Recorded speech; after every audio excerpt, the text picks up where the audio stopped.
Hello YouTube, and today I'm going to show you how to unblock a basin or sink just like this. As you can see, when I run the water, this is totally blocked. So first of all, what you want to do is block up the overflow. You can use a bit of tissue or a cloth. I'm just using the inner of a toilet roll. And next you want to grab yourself a wet vac, a decent wet vac anyway. I'll leave a link in the description of where to get a very good one, and it will still be cheaper than calling out a plumber.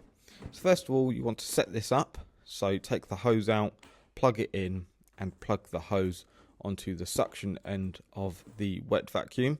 And with the overflow blocked, you want to turn your wet vac on, make sure it's sucking. You want to suck the water out of the sink or basin, like so.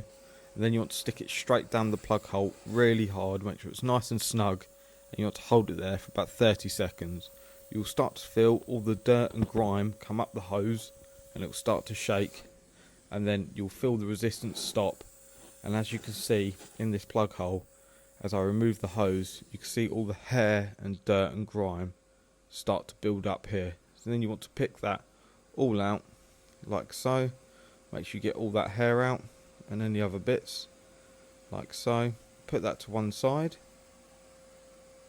Then all you've got to do then is run your basin, and as you can see, that has undone the blockage. So as I say, all the link for all the products you need are down below. If you want more plumbing content and how-to videos, subscribe to the channel. There's over 500 videos on the channel. I hope to see you around soon. If you've got any questions, leave a comment. If it's helped, let me know, and I will see you around soon. Please take care.